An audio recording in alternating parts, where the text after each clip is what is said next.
നമസ്കാരം, ഞാൻ NGR നമ്പൂതിരി. നിങ്ങൾക്കെല്ലാവർക്കും എൻ്റെ ചാനലിലേക്ക് ഹാർദമായ സ്വാഗതം. അങ്ങനെ ആ വീരചരിത്ര നായകനായ തച്ചോളി ഒതേനൻ്റെ കഥയുടെ 7ാം ഭാഗത്തിലേക്ക് ഞാൻ നിങ്ങളെ ഒരിക്കൽ കൂടി കൂട്ടിക്കൊണ്ടു പോകുകയാണ്. അങ്ങനെ ആ ചിറക്കടവിൽ വച്ച് സുന്ദരിയായ ചാത്തോത്തെ ചീരുവിനെ കണ്ടതിന് ശേഷമുള്ള തച്ചോളി ഒതേനൻ്റെ രാവുകൾ ഉറക്കമില്ലാത്തതായിരുന്നു. കൺപോളകൾ കൂമ്പുമ്പോൾ മനസ്സിൽ തെളിയുന്ന ചീരുവിൻ്റെ സുന്ദരാകാരം ഒതേനനെ വികാരവിവശനാക്കി. ചാത്തോത്തമ്മ പിടിവാശിക്കാരിയാണ്. ചീരുവിനെ മറ്റാർക്ക് കെട്ടിച്ചു കൊടുത്താലും തനിക്ക് തരില്ലെന്ന് സത്യം ചെയ്തിട്ടുണ്ട്. അവരോട് പോയി പെണ്ണ് ചോദിച്ചിട്ട് യാതൊരു പ്രയോജനവുമില്ല. നാണം കെട്ടു ചെന്നാൽ ആട്ടിപ്പുറത്താക്കാനും അവർ മടിക്കുകയില്ല. ചീരുവിനെ മറക്കാൻ തനിക്കൊട്ട് സാധിക്കുന്നുമില്ല. ഇനി എന്താണ് ചെയ്യുക? എന്ത് സൂത്രമാണ് പ്രയോഗിക്കുക? നേരം പുലരട്ടെ. തന്ത്രശാലിയായ ചാപ്പനോട് ആലോചിച്ചാൽ അവൻ എന്തെങ്കിലും പോംവഴി കണ്ടെത്താതിരിക്കില്ല. പാതിരാക്കോഴി കൂവിക്കഴിഞ്ഞ വേളയിലും ഉറക്കം വരാതെ തച്ചോളി ഒതേനൻ കട്ടിലിൽ അസ്വസ്ഥനായി തിരിഞ്ഞും മറഞ്ഞും കിടന്നു. അതുപോലെ തന്നെ ചാത്തോത്തെ ചീരുവിൻ്റെ അവസ്ഥയും വ്യത്യസ്തമായിരുന്നില്ല. ചിറക്കടവിൽ വച്ചു കണ്ട തച്ചോളി ഒതേനൻ്റെ പൗരുഷം നിറഞ്ഞ ഗംഭീരാകാരം അവളുടെ മനസ്സിൽ നിറഞ്ഞു നിന്നു. കാലമെല്ലാം കന്യകയായി കഴിയേണ്ടി വന്നാലും തച്ചോളി ഒതേനനോടല്ലാതെ മറ്റാരോടും കൈനീട്ടി പുടവ വാങ്ങില്ല. ഇത് തീർച്ച തന്നെ. അങ്ങനെ നേരം പുലർന്നു. തൻ്റെ സന്തത സഹചാരിയായ കണ്ടാച്ചേരി ചാപ്പനോട് തച്ചോളി ഒതേനൻ തൻ്റെ മനസ്സു തുറന്നു.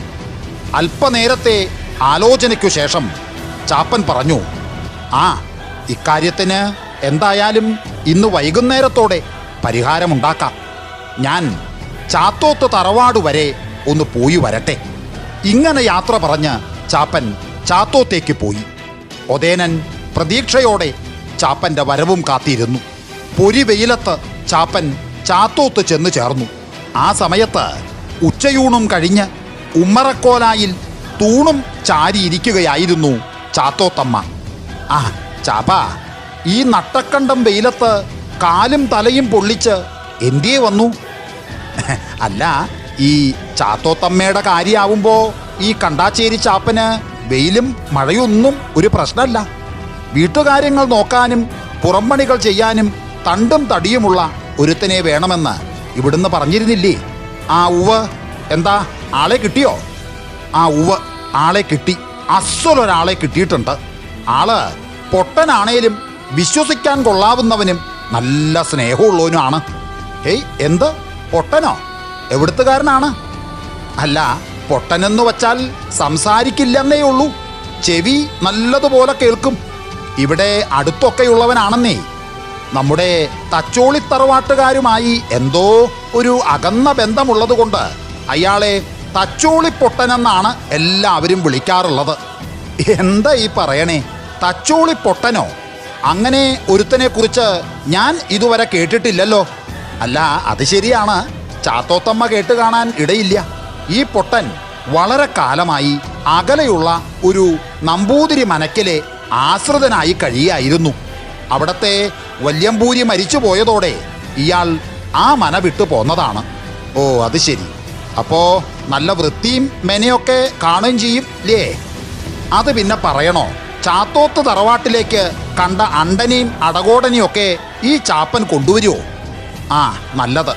ആ പൊട്ടനെ നീ എപ്പോൾ കൊണ്ടുവരും? അത് ഞാൻ ഏറ്റു. ഇന്ന് സന്ധ്യയ്ക്ക് മുമ്പേ തച്ചോളി പൊട്ടനെ ഇവിടെ കൊണ്ടുവന്നിരിക്കും. അത് മതി. എന്നാ ശരി. ചാപ്പ, അവിടെ നിൽക്ക്. ഞാൻ ചോദിക്കാൻ മറന്നുപോയി. നിനക്ക് കുടിക്കാൻ സംഭാരമോ മറ്റോ വേണോ? ഇപ്പോൾ ഒന്നും വേണ്ട. പൊട്ടനെ ഇവിടെ എത്തിച്ചിട്ട് അത്താഴം ഇവിടെ നിന്നാക്കിയേക്കാം. എന്താ, കുഴപ്പമുണ്ടോ? അതിനൊരു കുഴപ്പമില്ല. എനിക്ക് സന്തോഷമേ ഉള്ളൂ. ഇങ്ങനെയൊക്കെ പറഞ്ഞ് ചാപ്പനും ചാത്തോത്തമ്മയും സംസാരം പിരിഞ്ഞു. ചീരു അവരുടെ സംസാരം കേട്ടിരുന്നെങ്കിലും അതിൽ പങ്കുചേരുകയോ താല്പര്യം കാട്ടുകയോ ചെയ്തില്ല. അന്ന് സന്ധ്യ മയങ്ങിയ നേരത്ത് ചാപ്പൻ തച്ചോളിപ്പൊട്ടനുമൊത്ത് അവിടെ വന്നു ചേർന്നു. ചാത്തോത്തമ്മ അടുത്ത് ചെന്ന് തച്ചോളിപ്പൊട്ടനെ ആകമാനമൊന്നു നോക്കി.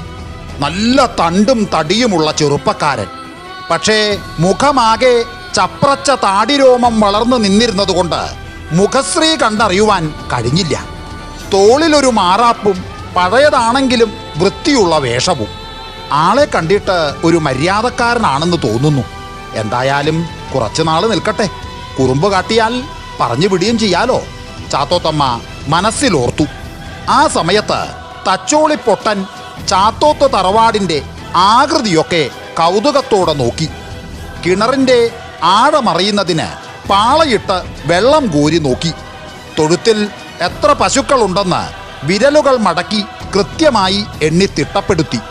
അവൻ്റെ ഓരോരോ പ്രവൃത്തികൾ കണ്ടിട്ട് ചാത്തോത്തമ്മയും ചീരുവും ഊറി ഊറി ചിരിച്ചു. ആ ചാത്തോത്തമ്മേ, ഈ തച്ചോളിപ്പൊട്ടന് രാത്രിയിൽ മഹാപേടിയാ. ഇരുട്ട് കാണുമ്പോൾ വിരണ്ട് നിലവിളിക്കും. അകത്തെവിടെയെങ്കിലും കിടക്കാൻ ഏർപ്പാടാക്കി കൊടുക്കണം എന്നൊക്കെ ഊണ് കഴിച്ചുകൊണ്ടിരിക്കുന്നതിനിടയിൽ ചാപ്പൻ പറഞ്ഞു. ആ അതിനെന്താ, നാലുകെട്ടിൻ്റെ കോലായിൽ എവിടെയെങ്കിലും അവൻ കിടന്നുറങ്ങിക്കൊള്ളട്ടെ, ചാത്തോത്തമ്മ സമ്മതിച്ചു. അങ്ങനെ ഊണ് കഴിഞ്ഞ് എല്ലാവരും പോയി കിടന്നു. ചാപ്പൻ പുറത്തായിരുന്നു കിടന്നത്. ചീരു പതിവ് പോലെ തൻ്റെ കിടപ്പറയുടെ വാതിൽ ചാരി. അതൊരു നിലാവുള്ള രാത്രിയായിരുന്നു. ചീരു ശയിച്ചിരുന്ന മുറിയുടെ ജാലകം പാതി തുറന്നിരുന്നു. തെളിഞ്ഞ് കത്തിക്കൊണ്ടിരുന്ന തൂക്കുവിളക്കിൻ്റെ നേരിയ പ്രകാശത്തിൽ ഇടതുവശം ചെരിഞ്ഞ് അവൾ കിടക്കുന്നത് കാണാമായിരുന്നു. ജാലകവാതിൽക്കൽ നിന്ന് പൊട്ടൻ അവളുടെ മുഗ്ധ സൗന്ദര്യം ആസ്വദിച്ചു. അയാൾ സാവകാശം ചീരുവിൻ്റെ കിടക്കറയിലേക്ക് പ്രവേശിച്ചു. അങ്ങനെ കട്ടിലിന് സമീപമെത്തിയ തച്ചോളിപ്പൊട്ടൻ എന്ന ഒതേനൻ കൈവിരലുകളാൽ ചീരുവിൻ്റെ കണ്ണാടിക്കവളിൽ മൃദുവായി തലോടി. ആ സമയത്ത് പെട്ടെന്ന് ഉറക്കമുണർന്ന ചീരു ചാടിപ്പിടഞ്ഞെഴുന്നേറ്റിരുന്നു. എന്ത്, അതിക്രമിച്ച് കടന്ന് അപമര്യാദയായി പെരുമാറുന്നോ? ചീരു ക്ഷോഭത്തോടെ ചോദിച്ചു. പ്രിയേ, ക്ഷമിക്കൂ. ചില തെറ്റിദ്ധാരണകൾ മൂലം ഇങ്ങനെയൊക്കെ സംഭവിച്ചു പോയതാണ്. എന്നെ ആത്മാർത്ഥമായി സ്നേഹിക്കുന്ന നിന്നോട് ഞാൻ തെറ്റ് ചെയ്തു പോയെങ്കിൽ മാപ്പ് നൽകിയാലും. ഹിതകരമായ ഒതേനൻ്റെ വാക്കുകൾ ചീരുവിനെ കുളിരണിയിച്ചു. അവൾ സന്തോഷവതിയായി.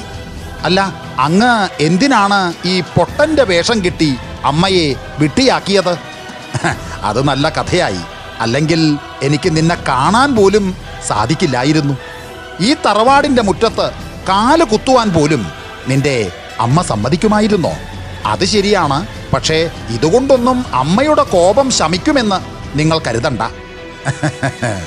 ഈ രാത്രിക്ക് ശേഷം നിന്റെ അമ്മ എന്നെ കൊല്ലുമെങ്കിൽ കൊന്നോട്ടെ. നമ്മുടെ സ്വപ്നം ഇത്രമാത്രമെങ്കിലും സാക്ഷാത്കരിക്കപ്പെട്ടുവല്ലോ. ഇത്രയും പറഞ്ഞുകൊണ്ട് ഒതേനൻ ചീരുവിനെ ഗാഠഗാഠം പുണർന്നു.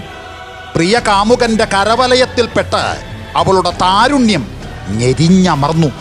അങ്ങനെ പുലരാറായപ്പോഴേക്കും അടക്കി പിടിച്ചിട്ടുള്ള അവരുടെ സംസാരവും ഇടയ്ക്കിടയ്ക്കുള്ള ചിരിയുടെ ശബ്ദവും അടുത്ത മുറിയിൽ കിടന്നിരുന്ന ചാത്തോത്തമ്മയെ ഉണർത്തി. മകളുടെ മുറിയിൽ നിന്ന് പുരുഷ ശബ്ദം കേട്ട ചാത്തോത്തമ്മ സംശയിച്ച് എഴുന്നേറ്റ് കോൽവിളക്കുമായി തച്ചോളിപ്പൊട്ടൻ കിടന്നിരുന്ന മൂലയിൽ ചെന്നു നോക്കി. അവിടെ ചില കീറത്തുണികളും കൃത്രിമ താടിയും മാത്രം കാണപ്പെട്ടു. കലിപൂണ്ട് തുള്ളിയ ചാത്തോത്തമ്മ മകളുടെ കിടപ്പറ വാതിൽക്കൽ ചെന്ന് ഉച്ചത്തിൽ വിളിച്ചു ചോദിച്ചു, അകത്ത് ആരാണ്? അതു കേട്ട് ഭീതിയോടെ കതക് തുറന്നിട്ട് ചീരു പറഞ്ഞു, അമ്മേ, അമ്മ എന്നോട് പൊറുക്കണം. തച്ചോളിപ്പൊട്ടനായി വന്ന ആള് തച്ചോളി ഒതേനനായി മാറി എൻ്റെ എൻ്റെ എൻ്റെ അറയ്ക്കുള്ളിൽ ഇരിപ്പുണ്ട്. ഓ എൻ്റെ കുലദൈവങ്ങളെ, എൻ്റെ തറവാട് കുട്ടിച്ചോറായല്ലോ. വിടില്ല ഞാൻ. നല്ലവനെപ്പോലെ നടിച്ച് എൻ്റെ മാനം കെടുത്തിയ ആ കണ്ടാച്ചേരി ചാപ്പൻ്റെ കഥ ഇപ്പോൾ തന്നെ ഞാൻ കഴിച്ചേക്കാം. കലിപൂണ്ട ചാത്തോത്തമ്മ ഒരു ഇരുമ്പുലയ്ക്ക എടുത്തുകൊണ്ട് അറവാതിൽ ചവിട്ടി തുറന്ന് പുറത്തേക്കു ചാടി. ആ സമയത്ത് ഉമ്മറക്കോലായിൽ ചാപ്പൻ മൂടിപ്പുതച്ച് കിടന്നുറങ്ങുന്നത് കണ്ടു. സർവശക്തിയും സംഭരിച്ച് ഇരുമ്പുലയ്ക്ക കൊണ്ട് അവർ ചാപ്പനെ ആഞ്ഞടിച്ചു. പക്ഷേ അങ്ങനെ ആഞ്ഞടിച്ചിട്ടും ഒച്ചയോ അനക്കമോ കേൾക്കാഞ്ഞ് അവർ അന്ധാളിച്ചു. ഇനി ഉറക്കത്തിലായിരുന്നതുകൊണ്ട് ഒറ്റയടിക്ക് ചാപ്പന്റെ പ്രാണൻ പോയിരിക്കുമോ? അല്ല അമ്മേ, അമ്മ എന്നോട് ക്ഷമിക്കണം. അടി കൊണ്ടത് ഈ കണ്ടാച്ചേരി ചാപ്പനിട്ടല്ല, ചാത്തോത്ത് തറവാട്ടിലെ തലയിണക്കിട്ടാണ്. ഇങ്ങനെയൊക്കെ സംഭവിക്കുന്ന എനിക്ക് നേരത്തെ അറിയായിരുന്നു. അതുകൊണ്ട് ചാപ്പനായ ഞാൻ ഈ മാവിൻ കൊമ്പത്ത് സുരക്ഷിതനായിട്ടിരിപ്പുണ്ട് എന്ന് ചാപ്പൻ പറഞ്ഞു. എടാ ചതിയ, ദുഷ്ട, സാമദ്രോഹി, നിന്റെ തലയിൽ ഇടിവിട്ടേൽക്കട്ടെ.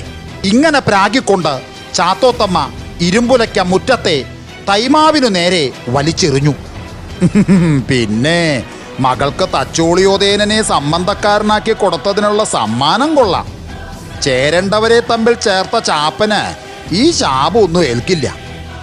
മാവിൻ കൊമ്പത്തിരുന്ന് ചിരിച്ചുകൊണ്ട് ചാപ്പൻ പറഞ്ഞു. അങ്ങനെ ദിവസങ്ങൾ കടന്നുപോയി. പിന്നീട് ചാത്തോത്തമ്മയ്ക്ക് മാനസാന്തരമുണ്ടായി.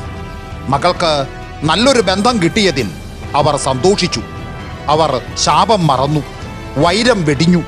അങ്ങനെ അടുത്ത മുഹൂർത്തത്തിൽ ഒതേനനും ചീരുവും തമ്മിലുള്ള വിവാഹം വിധിയാവണ്ണം അവർ നടത്തിക്കൊടുത്തു. ഇത്രയും പറഞ്ഞുകൊണ്ട് ആ വീരസാഹസിക പുരുഷനായ തച്ചോളി ഒതേനന്റെ കഥയുടെ 7ാം ഭാഗം തൽക്കാലം ഞാൻ ഇവിടെ നിർത്തുകയാണ്.